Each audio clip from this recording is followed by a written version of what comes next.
welcome to this morning's session, a movement so new it hasn't yet been named.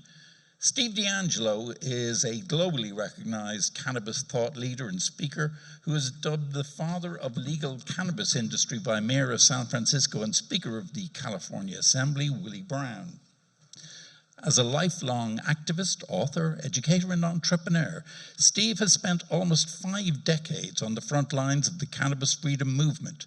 Most recently, in 2019, Steve was founder of the Last Prisoner Project, which has grown into one of the most successful organizations in the movement, winning the release of several prisoners serving life sentences.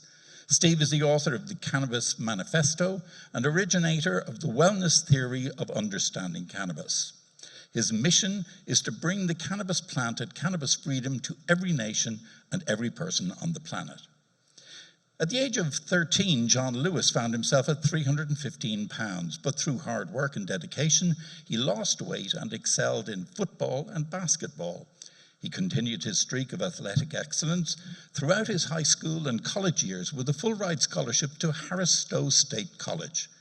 Graduating with a bachelor's degree in marketing, he later went on to pursue his MBA from Nova Southeastern University in Fort Lauderdale, Florida. John's education in business, coupled with his love for health and fitness, gave him the ability to start his venture, Badass Vegan, a health and nutrition company that strives to educate individuals on plant-based nutrition. John's love for his community brought forth the brainchild of Vegan Smart, a plant-based protein shake company with a foundation whose mission is to prevent obesity through education, physical activity, and plant-based nutrition. Please welcome both of these fine gentlemen to the stage.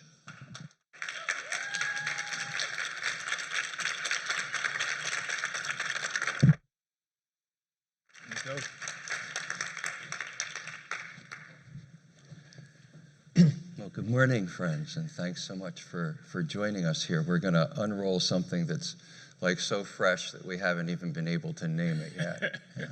It's like that brand new baby that just came out and everybody's like, "What's his name?" We're like, we don't know yet. Looks like a Tom, though. We'll see. And so the idea for this presentation really unrolled in this incredibly organic way, where John and I didn't know each other, but we're both active on Instagram, and he's messaging, mainly around plant-based diet, and I'm messaging mainly around cannabis.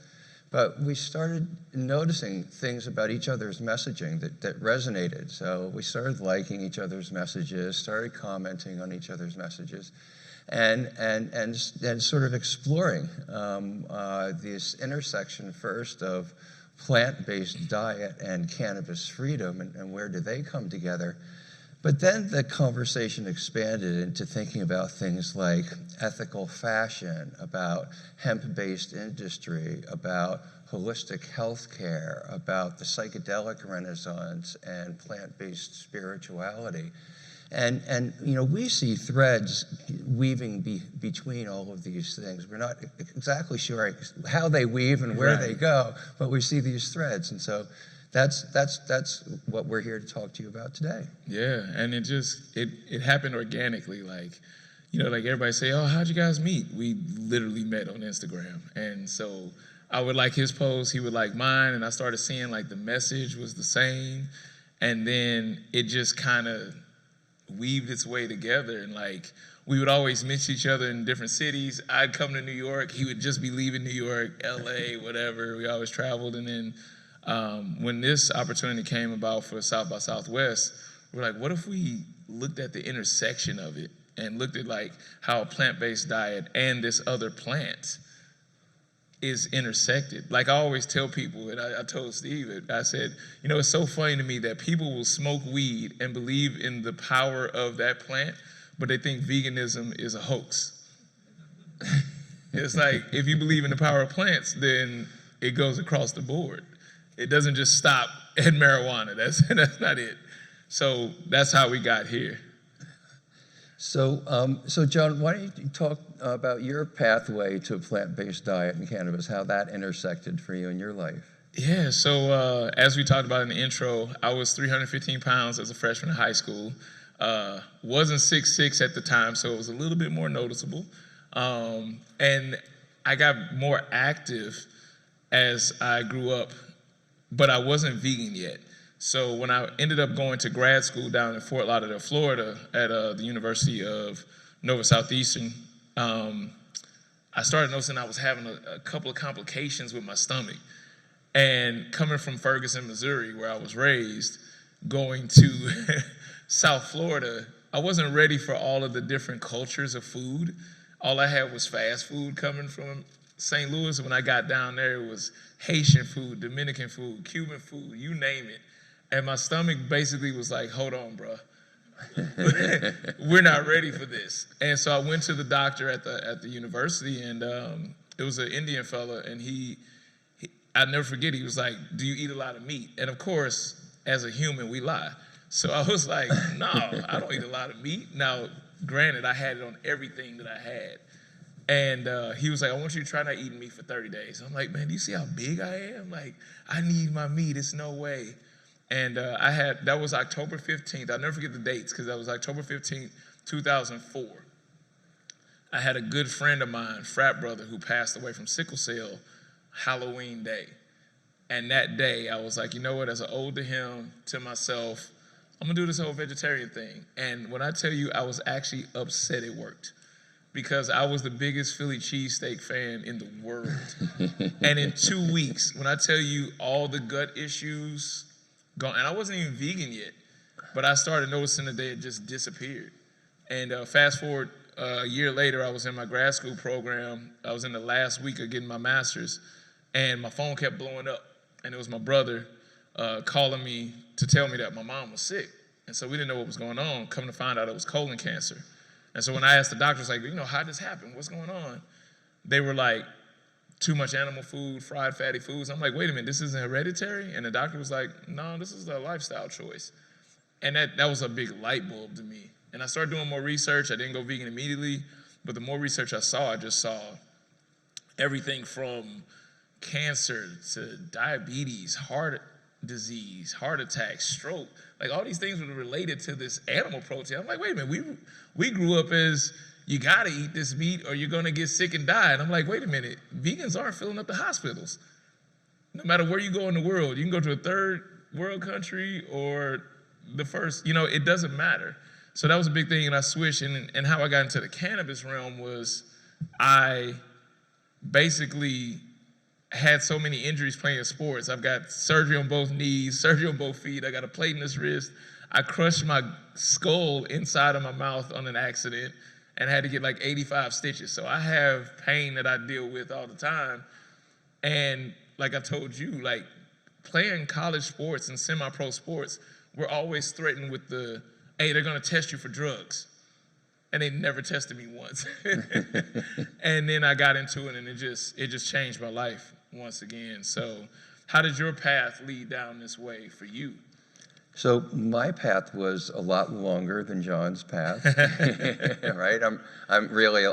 You only got like a couple years on me though, so it's not like. So yeah, I mean, I am, to be totally honest, still striving towards a completely plant-based diet. There's a little bit of Parmesan cheese that slips in there from time to time, but less and less all of the time. And there were a couple of really significant moments for me in my journey towards a plant-based diet. One of them I'll talk about a little bit later in the presentation. But I think where the intersection for cannabis and plant-based diet really came for me first was in talking about 1986, 1987, which was kind of the darkest days of the cannabis freedom movement. We had gone from Jimmy Carter and talking about national decriminalization to mandatory minimums and pre-employment and employment urinalysis, and by then we were seeing mass incarceration starting to rear its head, and this crazy wild man showed up in Washington, D.C., my hometown, from the West Coast, named Jack Herer. And Jack had just written this book called The Emperor Wears No Clothes. And it was the first book that told my generation about all of the, up until then, unknown uses of cannabis. And one of the things that Jack taught us was about the protein content of hemp. So hemp seeds contain a larger amount of protein than any kind of meat. Right? And when you press those seeds, they give off this beautiful, tasty, nutty, emerald green oil that has just about the perfect balance of essential fatty acids. And lately, the hemp food realm has really been expanding. Right? So I can go to Amazon or to Whole Foods, and I can buy, I don't know, 30, 40, 50 different kinds of hemp food. And it's really, now I've integrated it into my diet in a really meaningful way. So that was really, one of the things that started getting me thinking about a plant-based diet, because I'm so into cannabis. And so if I'm into cannabis and there's cannabis-based food, of course I'm going to be eating the cannabis-based food. Right. It was a long path that I'm still on. Still on. The journey never ends. Never ends. Yeah. So that's how it works. So how would you relate systematic racism and diet together? Like, a lot of people think it's separate, but what is your view on that? So, when I think about the systemic racism and diet, I think about my hometown of Oakland, California, where there's like vast stretches of the city where there are no grocery stores, where really like the only thing that there is a liquor store that's got some chips and crackers and some drinks, or a convenience store. At best, there's no grocery stores now. Folks are beginning to throw up farms and start to grow their own food. So food desert is one of the things I think about. I also think about like all of the food programs. So when I was growing up, I remember all these food programs that were designed to give food to people who didn't have enough food, right?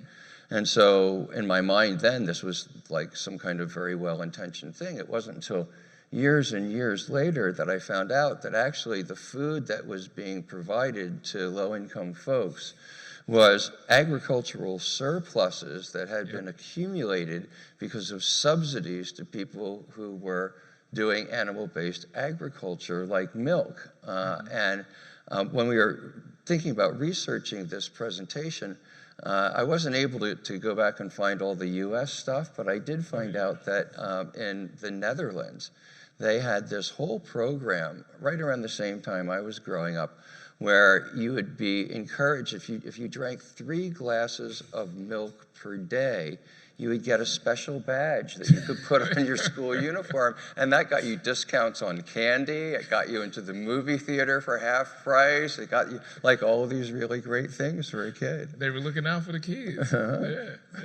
It's crazy. But that's how it kind of happened for me. Like looking at systematic racism, like being a part of it. Like growing up in Ferguson, Missouri, like I saw a lot of what was going on there before it ever hit the news. Like, when I first moved to Miami and I was telling everybody, I grew up in Ferguson, they're like, where is that? And unfortunately, after the Mike Brown incident, people started to understand what I was talking about. And in a sad way, they kind of looked at me differently, like, oh, you came from there. And it was like more respect of me. I'm like, no, that's not a good thing. Like, this is not a good thing. But, that's where it kind of came into where the film that I created. Has anybody seen What the Health at all out there?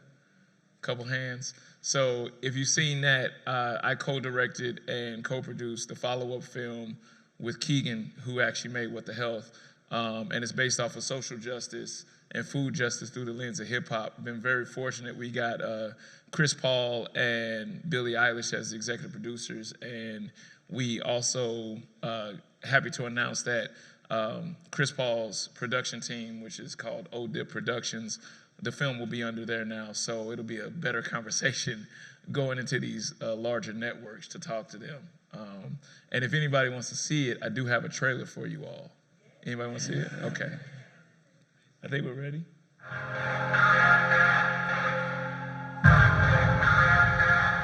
So this is the neighborhood I grew up in, right in Ferguson. A friend of mine was actually shot in his driveway, right there. You put drugs in the communities, put guns in the communities, put disease in the communities, put food in the communities. All these things are designed to shorten your life expectancy. It's by design. It is not accidental that this is what's in the hood and this is what's over there. There's actually an active hand in making sure that we living like this. It's all about control, money, and survival to them. Your death is not an expense to them, it's an expense to you. They're trying to make money from us, even if it's at the expense of killing us. We just die slow. Your family just watches you die. The alcohol industry, fast food industries, tobacco industries target communities of color. Your health is not their main priority. They're trying to keep you sick. We are in a state of emergency when it comes to our health. Keeping people sick is very lucrative. Now you want pills. Now you want dialysis. Now you want medicine. You going to the hospital on a regular to see your doctor. Everybody's getting paid except you. Big pharma and pharmaceutical companies are making billions of dollars off of all of us. As long as they can make that dollar, they don't care if you live or die. It's something about being here that's making black people sick. Everybody's getting paid except you. You hurt me. There are more dangerous and harmful chemicals in products made for women of color. It absolutely is a crisis. They don't make a dime if you're healthy. It's kind of like a dope game. It is the dope game. It's just a bigger gangster, the mob boss. You look at the hidden hand, you see that government is feeding the crisis. We're fed wrong knowledge, socked all the wrong food. It's about money over people's health. If you can control a population's access to food, you can control the person. Only about 8% of African Americans even live in communities that have a grocery store in them. Because the deep root problem is the food. Because poor diets kill more brothers than pistols. You know, we fighting for our lives. That's like Michael Vick's pit bulls. As black men, we're dying off so quickly in so many ways. It's here, pocketed in our communities. They don't want a healthy population. That is injustice, plain and simple. The powers that be that are making that money at the top, they trying to kill us.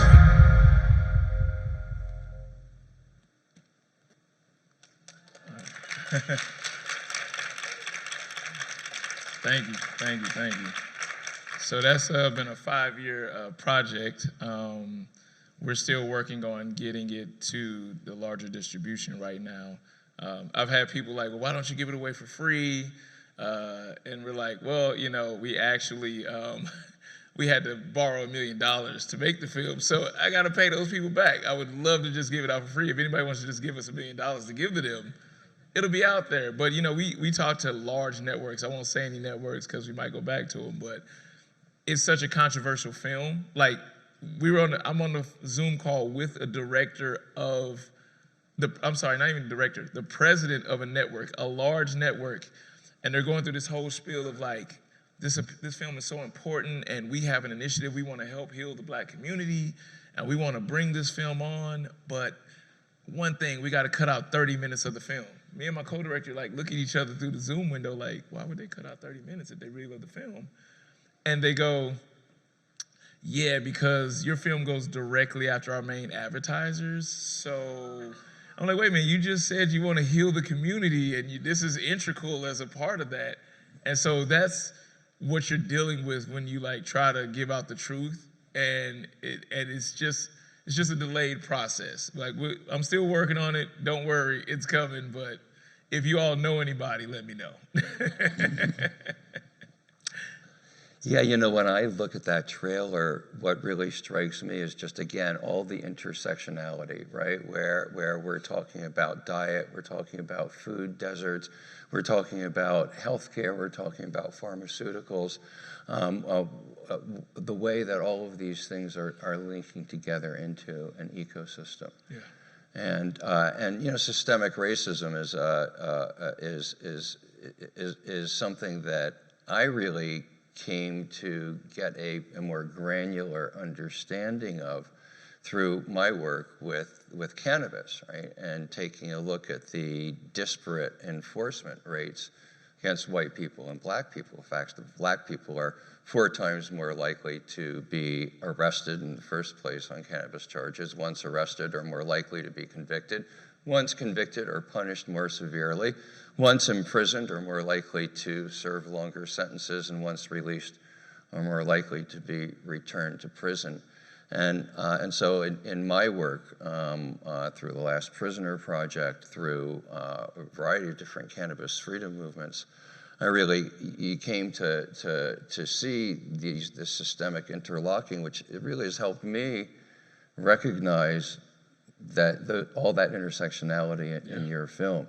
And Mr. Control Man, not that we really need notes up here, but our notes did blitz out, and we've just got a SXSW screen up here. So if you could get our notes back up. Well, also while they're doing that, for those that don't know, can you tell them about the Last Prisoner Project? Yeah. So the Last Prisoner Project, in 2018, I sold out of all of my positions in operating cannabis companies to dedicate myself to nonprofit activist work. And the project that I started was the Last Prisoner Project, an organization that's dedicated to making sure that cannabis prisoners are released wherever they are, first in the United States, eventually all around the world, as we build this legal industry.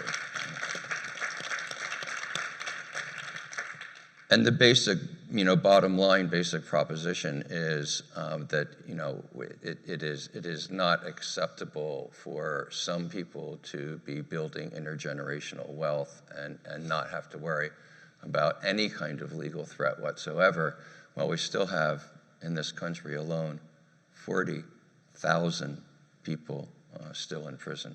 Some of them, like Kevin Allen in Louisiana, has been sentenced to life without parole for the sale of 0.5 gram of cannabis. For people like Kevin, this movement's absolutely critical, right? If we don't get him out of prison, he will die there. He'll die there. 0.5 gram. Like, just imagine that. Like, think about that. Like, it's people that murder people and get out. So it's very interesting, and I think it's critical that everybody watching this, or everybody in the crowd, like, there's different ways you can help with the movement, as far as like, I know Jocko was telling me about, like, you can write letters to the prisoners and just, tell them, keep their head up, stuff like that. Like, you can imagine when you're in a place like that, how just the smallest bit of affection and love can go a long way for them. We make it real easy. If you go to lastprisonerproject.org and go to the Take Action part of the menu, there's a whole variety of ways that you can take action. Most of them don't involve pulling any money out of your wallet at all. So please do if you can. And, again, this intersectionality comes up. 3 years ago, when I came here, we had just started the Last Prisoner Project. Today, I don't know, they may even be here in this crowd, there are released prisoners that the Last Prisoner Project helped release who are here at this event engaging with folks. Mm-hmm. And when you talk to them about the torture that they endured, the cruelty that they endured, one of the things that they bring up right away and over and over and over again is what they are fed, what they are forced to consume. I don't even want to call it food, because it's really not food. What they are forced to consume and to take into their bodies simply to maintain their lives, to keep their hearts beating and their lungs breathing long enough so that they can get out again. And Michael Thompson had not tasted a real egg. It's not plant-based, but that's what he was reacting to. He'd eaten powdered eggs for 25 years. He didn't really remember what the real food tasted like. And salads. And it's just, again, really striking that one of the ways that the disproportionately black and brown prisoners are punished is by making an already bad diet even worse. Yeah. And in the film, I touched base on, I don't want to get the whole film away, but we touched base on prisoners in jail. And not only that, like we talk about, they could be locked up for something like this, but a lot of the prisoners that get locked up for nonviolent crimes, end up working, now this is crazy, they end up working in butcher factories and they have no choice. So they're there for a nonviolent crime, but guess what? They end up slitting throats and putting bullets in heads for the whole time they're in jail. Now you can imagine the psychological effect that has on somebody that came in for a gram of weed and now they're chopping heads off and putting bullets in their heads. They're around blood all day, they're getting sick. Because imagine all these diseases that that keep coming around, these viruses. I know a lot of people think they're man-made. I'm not here to tell y'all it's not, whatever the case is. But if you start looking at E. coli, bird flu, swine flu, all these different things, they didn't come from eating salads. I'm sorry. It's not where it comes from. But you start looking at this factory farming, and people say, well, I eat grass-fed. All right, most of that's a lie when people say that, but over 85% of all meat in the industry is not organic grass-fed. And that's a technical term too, because when they say organic grass-fed, that doesn't mean they're not feeding them the other shit that's out there. They're just giving them a little grass along with it. You know what I'm saying? And I always say this, in full circle, intersectional, when you look at it, cancer doesn't care if the meat you ate was grass-fed. There's nobody, when you go in there, they're like, you know what? I was gonna tell you had cancer, but you ate grass-fed. You're good. Don't worry about it. Just don't worry about it. And it's all related. And so, not saying that a vegan diet is 100% fail-proof plan, but if I tell you got a 70% chance of basically being healthier, people still look at you like you're crazy. Now, if I tell you got a 70% chance of listening to everything I say and everything that Steve says, and you're gonna get $1 million, everybody go do it. But for some reason, our health is just overlooked. So the other thing that really came through as I'm watching the trailer is like this cycle, right? That starts off with the food deserts, that starts off with the fast food, that gets people over a period of years into chronic health conditions, yes, right? And then they end up in overcrowded, substandard, underfunded healthcare situations, where the easiest thing for practitioners to do is just write a prescription and hand it to somebody. Exactly. And I really became aware of this, not so much the diet implications of it, but what was going on with pharmaceuticals and healthcare in communities of color when I opened Harborside Health Center in Oakland, California in 2006. And really started engaging with patients who were coming out of communities of color and finding that they had just been tanked up with, unbelievable numbers of prescriptions. People would come up with 6, 7 different prescriptions. Maybe they'd just gotten surgery or they'd be headed into surgery. They'd never experienced any type of holistic healing because they were on some type of government program for their health care. They would come into Harborside and we would start them out with a little bit of cannabis. Sometimes the only thing we could get them to try would be a topical. And in the beginning, a lot of these were older folks who had never engaged with cannabis before. And they'd be very timid, but they would take the cannabis and they would come back a week later or so and be like, well, how are you doing? And like, well, it's really, been very, very helpful. It's, totally turned this around. Well, would you like to, go check out our yoga classes? Would you like to check out our nutritional counseling, all of which was free at Harborside for anybody? And 2, 3, 4, 5 months later, some of these folks would run up to me in the parking lot of Harborside. Mr. DeAngelo, thank you so much. When I came here, I was just about on my last legs. I couldn't pick up my grandkids. I was headed into the hospital, and now I've gotten rid of all of those pharmaceuticals. I'm doing the yoga. I've never done that before. Thank you for being able to do that. And you just can see the life returning to people who had been caught in this deadly system of diet and pharma and substandard healthcare and a lack of the kind of real holistic healing modalities that actually do restore wellness to us. So that became so clear to me in those years. Yeah, and it's very interesting that you say that because, and I'm not saying that, pharmaceuticals don't have a place, because I'm sure penicillin is still important and stuff like that, but it's not for everything. Like, you know, I had a cousin, well, I still have a cousin, but he was on high cholesterol medicine. And he called me up one day and he's like, Cuzzo, we call each other Cuzzo, sorry, that was an inside name, but he's like, Cuzzo, they put me on this cholesterol medication.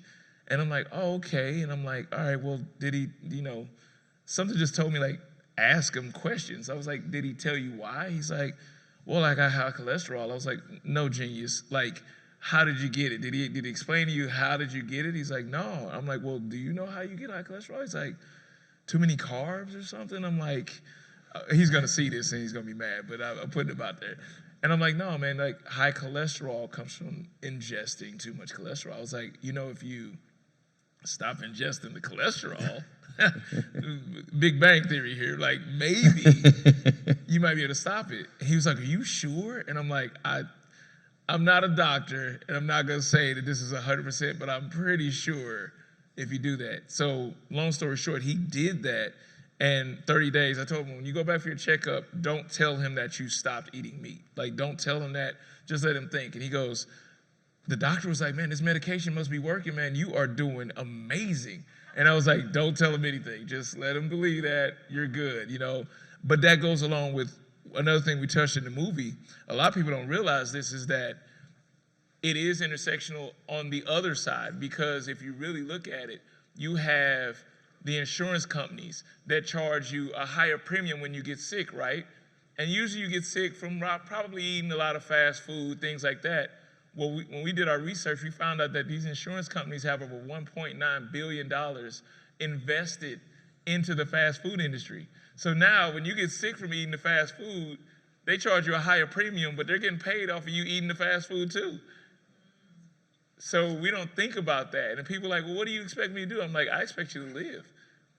Just think about it. Just think about what you're doing. If you're supporting the person that's trying to make you sick, you can't get mad at them at the end of the day. And so that's kind of what the film was about. Like, I want people to understand, yeah, you got choices. Yeah, you got alternatives. But at the end of the day, you can't blame somebody when you handed them the weapon to hurt you. Mm-hmm. So that's what it's more about. But I think we're getting into that, and that's why we have to bring it back to healing ourselves. Yes, the government messed up. Yes, these companies messed up, but we can't expect the same people that hurt us to actually heal us. It'll never happen. I don't care what kind of relationship it is. And so that's why we have like people that grow vegetables in the hood, and you have the shamans of the hood. You have all this stuff. People in your neighborhood are doing good things, and we have to support those people as well. And I know you work a lot with these people also. Yeah, you know, there's this kind of perception very frequently that the vegan movement is this sort of white upper class kind of privileged movement, and in fact, that's not true. You know, much like the cannabis freedom movement, even the psychedelic renaissance that's going on now, communities of color are really embracing the possibility of some self-healing that are going on. And jumping ahead just a little bit, I had a remarkable conversation with a young man. I'm not going to mention his name for obvious reasons. Young, he's in his early 30s, a musician from the capital of a southern state. And he told me the story about he grew up in an impacted neighborhood, family that had addiction and mental health issues, started feeling himself having to deal with much of the same kinds of issues, looked around at the health care that his family was getting, looked at the pharmaceuticals that they were being fed, looked at nothing good coming out of that, and heard about mushrooms and the mental health benefits of psilocybin, went online, started educating himself, got a mushroom kit, started growing the mushrooms, found out that for him to get a effective mental health dose, he had to take so much of a raw mushroom that it gave him visuals that were distracting to him. So he goes in, he starts educating himself about the chemistry of mushrooms, does some experiments, and makes himself a tincture and an extract that will give him the mental health benefits without the visuals, right? And this is all right in the hood. Yeah, and I think it's important that and I'm sure people in the crowd can understand this because you're probably here for a reason, but I think the biggest misconception out there is that everybody wants to get high off their ass when they take cannabis. That's not always the case. Now, there might be a Saturday night when you're at home, the kids are gone, whatever, do your thing. But I know for the most part, like I know me with pain management, like I said, the 2 knee surgeries, I probably had, because of sports, I probably had like 6 surgeries, and now that I'm 45, I feel some of those like injuries from time to time. Like they're not debilitating, but I feel them from time to time, and I'm sure the vegan lifestyle has helped me deal with it, but the cannabis side has definitely helped me deal with the pain management a lot. Yeah, there's so many intersections, right? The way that this tapestry is weaving itself together. So let's think about sustainability a little bit, right? Because that also weaves into this whole picture that we're talking about. And maybe you could break down for us how a plant-based diet can help tame global warming. A lot of people don't even realize that when they're always talking about protect the Amazon rainforest, there's people with posts up right now, protect the Amazon rainforest, but they're eating beef, not realizing that all of these Amazon rainforests have been cleared out to make room for the animal agriculture industry. Even other farmland, it doesn't even always have to be an Amazon rainforest. And then the methane gas that comes from these factories, we have to understand that. The sustainability part about it, not only does it affect the humans, but let's look at the ecosystem.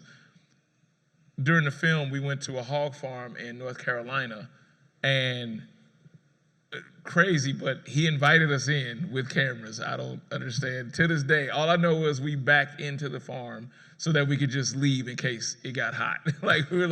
We backed our car in. I'm like, hey man, back in, because I don't know why he's got us here, but let's hurry up and film and get out.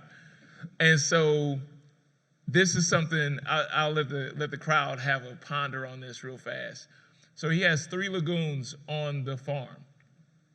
Each lagoon holds pig waste. Now, just one lagoon, can anybody guess how much one lagoon held of pig waste? Anybody? Just throw out some numbers. We can have fun real fast. 3 tons, that's pretty good. 1,000 tons. How about 8 million gallons?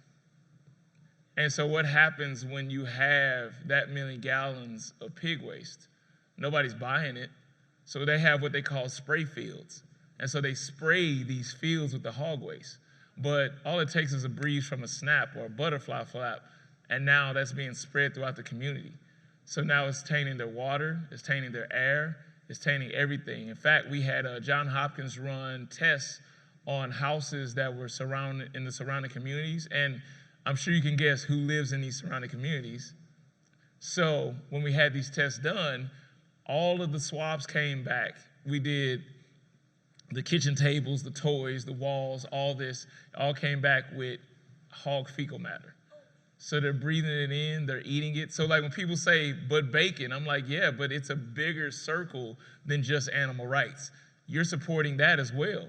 You're supporting those people in that community getting sick because there's no law against what they're doing.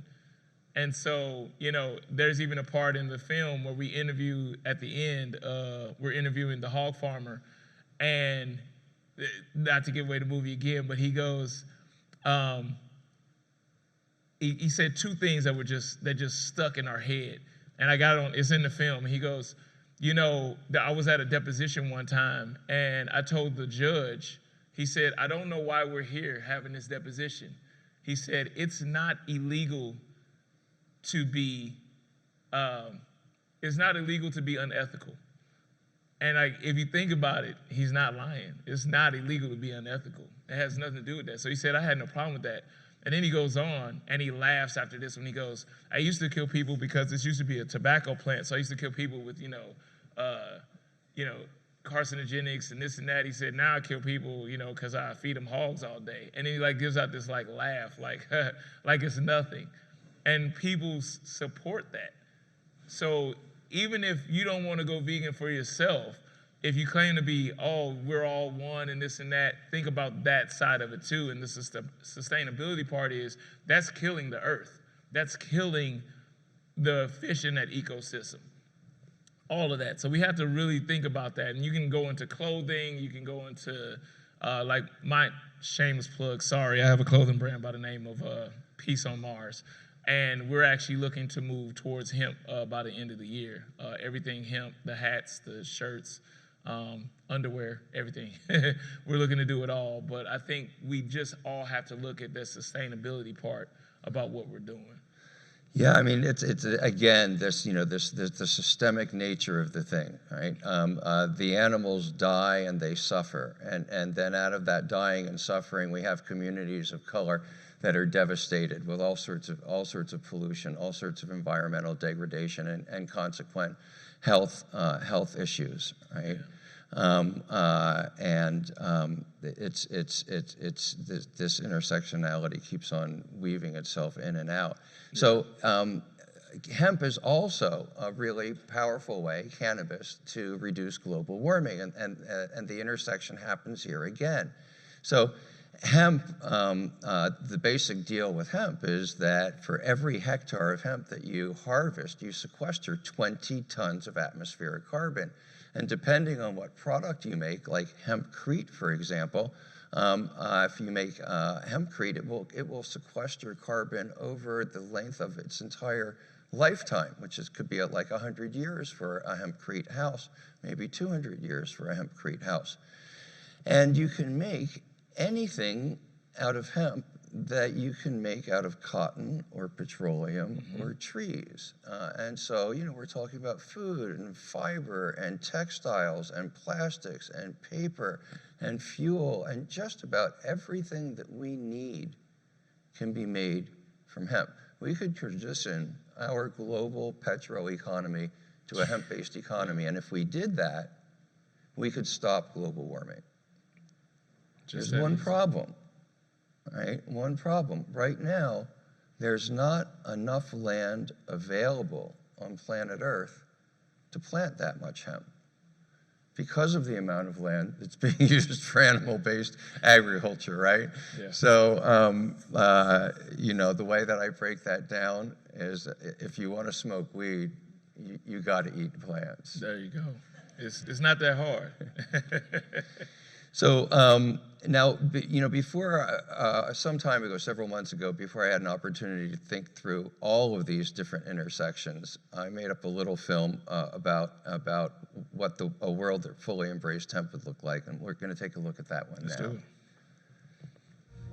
A future that fully embraces hemp is a world where almost every aspect of our lives changes, where hemp textiles have replaced synthetic fibers and cotton, where the amount of productive agricultural land is getting larger instead of smaller, where food insecurity and diseases caused by animal protein are things of the past, where our energy comes from clean, carbon-neutral hemp biodiesel or hemp-powered electrical plants, or from solar energy collected with the help of hemp graphene.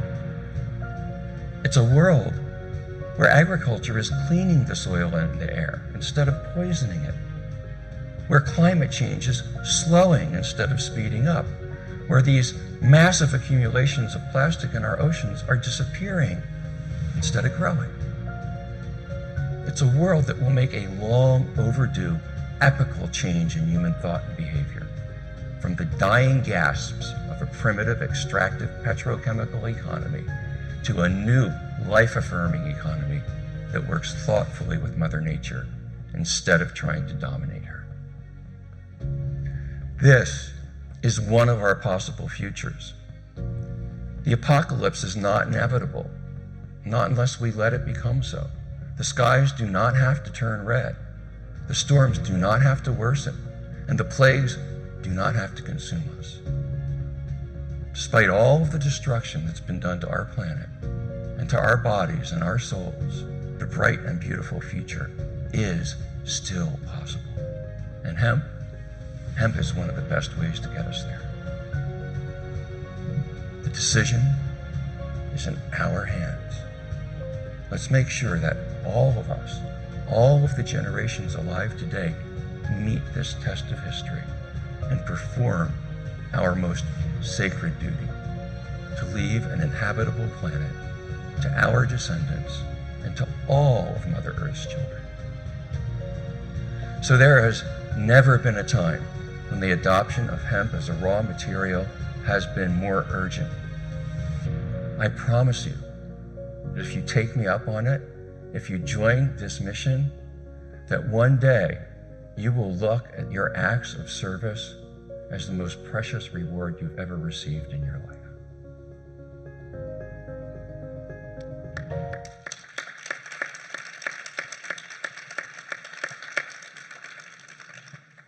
So that, that was all before I'd even started really fully thinking through stuff like the psychedelic renaissance and how that floats into all of this plant-based spirituality. And then most lately, as John's mentioned, thinking about ethical fashion and the whole ethical fashion movement and how that, all of this seems to intersect, right? Yeah. And I think people always wonder, like, well, what about my leather? I can't get rid of my leather and things like that. There are so many companies that are actually already doing vegan-based leather. Does anybody know about the whole Louis Vuitton transition on their monogram purses? A lot of people don't even know that they changed primarily the main part of their purses to canvas, and they put a lacquer around it, and they make it shiny. But they charge you the same price as they did for the leather. So, so unless you ask, you don't even know. So there's a lot of companies. You got Stella McCartney doing her thing, myself working on it. There's a vegan company out of Italy called Mio Mojo that does nothing but vegan-based leather bags.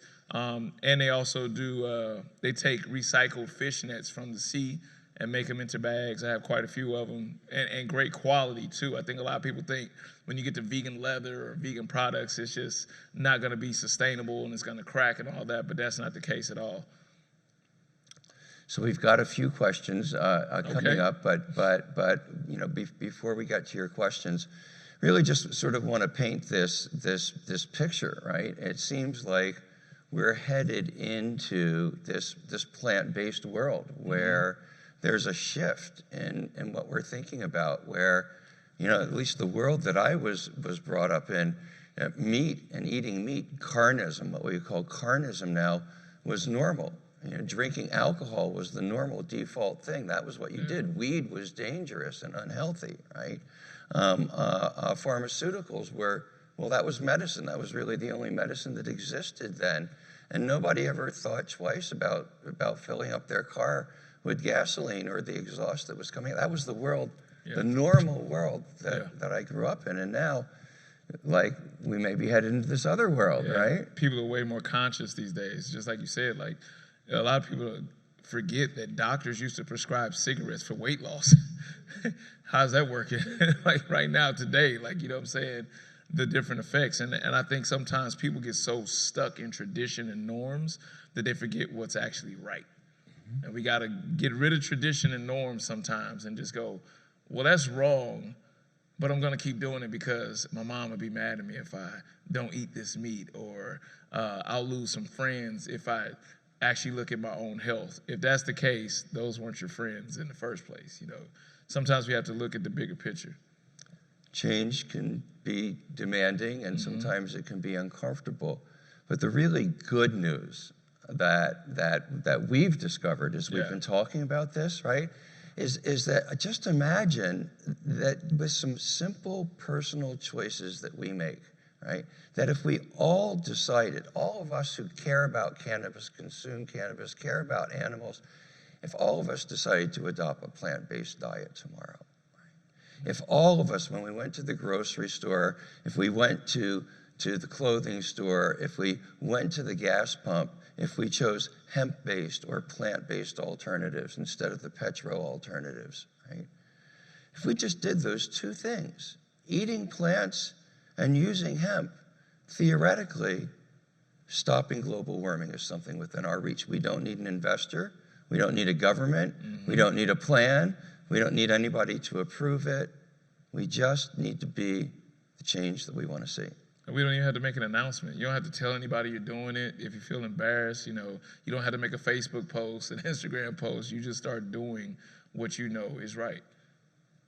Yeah.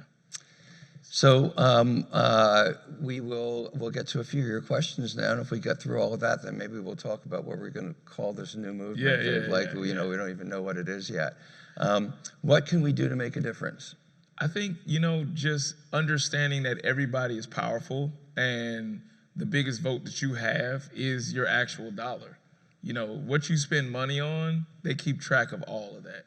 Back in the day, they used to be kind of sneaky with it. Like sometimes you go in the store and they'll say, excuse me, what's your zip code real fast? That's because they're trying to track where the money's coming from that comes to each store. That's how they build new stores. That's how they get the inventory. They're like, okay, this zip code spent this money on these type of products. They keep track of all of it. So your money is your vote. That's how you can make a big difference. You don't have to go buy the most expensive things, but if you understand what you're supporting, you kind of vary in what you start buying. That's the beauty of this, right? It's something that's very, very within reach that we can do. It won't solve everything, but we can make significant differences now. I was just amazed, again, when I was doing research for this, and I went to Amazon and I typed in hemp, and I just came up with like this, all sorts of results. So that's one way to do it. So I want to jump down to this question here, John. I went plant-based for my mental health because I noticed a correlation between depression, anxiety, and eating animal products. Have you heard of any studies on this? Yeah, actually we touched base in the documentary. We actually found studies that said, this is how crazy this is. People that eat meat have the same cortisol levels of a person that just lost a spouse. So imagine the amount of depression that you're walking around with when you eat this. Now, scientifically, that makes sense. You probably heard sayings like, well, you're eating death, you're eating their fear. People don't realize that. Like, let's say this whole room here, we're all cows. I know it's kind of hard to believe, but we're all cows right now. If one of us walks out that door right now, we hear a gunshot, do you think we want to go out that door after that? So imagine, like, people forget about the intelligence of these animals. If my friend gets shot out that door, shit, do I really want to go out that door? And I know I'm next, and this whole room knows that they're next. So their cortisol level is raised so high that by the time you get that meat, you're eating that, you're ingesting that. So, if you take it scientifically, yes, you're ingesting that cortisol. So, of course, if you stop eating that, you're going to see that your mental health is going to get better. That actually is science. That's not feeling, that's not emotion, that's science. That's the science part of it, right? But I think that there's another spiritual part of this too, right? And I think that it's something that, maybe not every carnivore feels, but when I was a carnivore, it was certainly something that I felt. And I kind of look back asking myself now how did I mind fuck myself for so long to think that it was okay for me to keep on eating meat. I was a butcher at one point. So imagine, like, I'm sitting here like, a guy called Badass Vegan was a butcher at one point. So I really did see that. Like, not only was I ingesting it, but I'm cutting it up every day. Like, desensitized, like you said, mind fuck myself. Like, this is how sad it was. We used to have contest where we would cut up a 50-pound box of chicken. Who would get done the fastest? We were just trying to pass time. We were so desensitized by it. And the practices that we did in my butcher shop probably were illegal. So me not knowing any better, I'm like, I would never buy meat from here. I'm going to the other grocery store and I'm going to buy the meat. Like, they wouldn't do the same thing. But I was so convinced that we were the only ones doing that at the time. And now that I've grown older, I've realized, talking to other people, it's the same across the board. So a question came up about healthy eating in prisons. And, no, there is no healthy eating movement in prisons that I've ever heard of. I think that it's important to understand that prison is an experience of torture. It's an intentional experience of torture. And the people who run prisons, their philosophy is that they're there to make your life as miserable as they possibly can. And they happily serve you really something that's not food, that is really poisonous for you. I am happy to say, even though he's beginning to catch some flack for it, that Eric Adams, mayor of New York, has instituted a Vegan Friday meal in New York City public schools.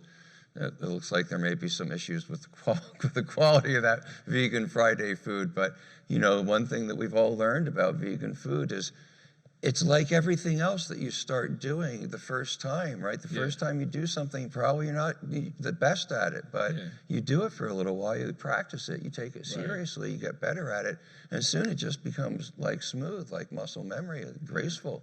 And that's, you know, that's the where we're headed with vegan food now. I mean, I can't believe some of the vegan dining experiences that I have as I travel around the world. And you know, in some very unlikely places. Yeah, like all over the world. There's so many vegan restaurants and options. And to go along with what she said about Eric Adams, you know, my page is kind of satirical and kind of funny, but I like to give information at the same time. But I kept telling people, like, what did y'all expect the school lunch to look like? A Chef Ramsay 5-star? Like, people like, oh, look at it. It's just rice and vegetables. I'm like, your food at home looks worse than this. Like, what did you expect? Like, people really expected the difference. Like, nobody complained about the actual school lunch beforehand. Have you seen that? Like nobody said anything, but as soon as they like, hey, we're gonna give vegan lunch, oh man, look at it, this rice and vegetables. Like, that's what it's supposed to look like. Yeah, like, I'm sorry, it didn't like come with a piece of parsley sticking out of it to make it look like more appealing. I see this question I definitely want to hit. Said, you mentioned the health insurance companies promote fast food for financial gain. Where's your evidence of this? You gotta watch the movie. but if you go to the website, we do have all of our bullet points and all of our sources. So if you go to theyretryingtokillus.com and check facts, it's on there. It like everything is evidence-based in the movie. There's a little bit of like, you know, I really want people to go vegan, so I'm kind of pushing it. But at the same time, everything we have is evidence-based in there. And that's why we had some major networks actually interested in it. They told us, we fact-checked everything. It's there. It's just, it goes against our advertisers, so, you know. So what can the cannabis industry do to usher in the change we need? I think that in order to change anything, you have to be able to name the thing that it is that you want to change and be able to imagine the thing that it is that you want to replace it with. And so just, you know, within the industry, being more cognizant of the intersections here. We've, I think, in the industry become a lot more sensitive and aware over the course of the last 3 years or so about the impacts of systemic racism within the industry. We're still not doing a very good job when it comes to sustainability in the industry. We're not doing a very good job when it comes to healthy eating or animal-based products in the industry. And one of the really big products that's sort of taking the industry by storm now is gummies. And many of those gummies are made with animal-based gelatin. Yep. And you know, most people don't really expect that when they're eating a gummy, they're eating, you know, an animal product, but very, very frequently they are. So better labeling, better ingredients on our edible and ingestible products, I think would be a great way to go. Implementing better packaging, right? There's a lot of packaging standards that are dictated to us by the government, but there's also places where we have optionality and we have choices. And you know, too often people in the industry are defaulting to the standard corporate mode or towards the lowest priced packaging instead of really asking about the lessons that this plant teaches us and making sure that we incorporate those lessons into the way that we build the industry. Yeah. I think it also comes down to the consumer too. Like, I think sometimes we don't want to take responsibility for our choices, and I think what we buy, again, will make companies change their ways. Like, every company won't go vegan, we understand this, but they do understand the power of we want that money. I mean, that's why you have, and I'm not promoting this at all, but that's why you have fast food restaurants now serving vegan options. It's not because they want to go vegan, but they're like, well, hell, we don't want to miss this money. We're going to do it too. So you have to be more vocal with your dollar, what you're doing. You know, we talked about this earlier, like, it even comes down to like when people will say, oh, I don't consume, I don't use makeup that's animal tested, I won't get a product that's animal tested, but then they'll still drink milk and dairy and eat meat. It's like, you can't have the disconnect. You have to understand that it's all connected. So whether you don't care about animal rights, but you care about human rights, that's a reason to go vegan. If you care about the Last Prisoner Project, but you really don't want to go and give up all the meat, that's a reason to go vegan. There's so many different reasons. It doesn't have, and it can be just your own health. Whatever it is, there's so many reasons to incorporate it, and there's really not any reason not to do it except for bacon. Like, that's what people always say. Just like the system is built of these interlocking parts that form an ecosystem, right? So too, this kind of new movement that we're building needs to pull in all of these various different interlocking pieces and unlock them and unlock ourselves. So we've been thinking about what to call this thing, and the closest that I came to an answer was veganism, because really, like, we're talking about, a plant-based world and moving towards a plant-based world. But then I'm like, all right, well, how are the traditional vegans going to feel about being rolled in with cannabis freedom and the psychedelic renaissance? And what do you think, John? They're already there. Like I told you, I think the actual word for this is revolution, but with an emphasis on the evolution part. It's a revolution, but I think for some reason humans think that this form that we're in is the ultimate form. And I believe that we have so many more levels to go to. A lot of people say, our brains develop by eating animal fat. It's like, well, what if, let's just theory, what if eating that animal fat actually deterred us from getting to our ultimate form? We've seen the power of eating plant-based and what it does, from curing cancer, from curing diabetes, from curing heart disease, stroke. What if we actually fucked up and we went the wrong way, and now we're just now coming back to where we need to be? So it's revolution with an emphasis on evolution. That's what I feel. Re-evolution. There you go.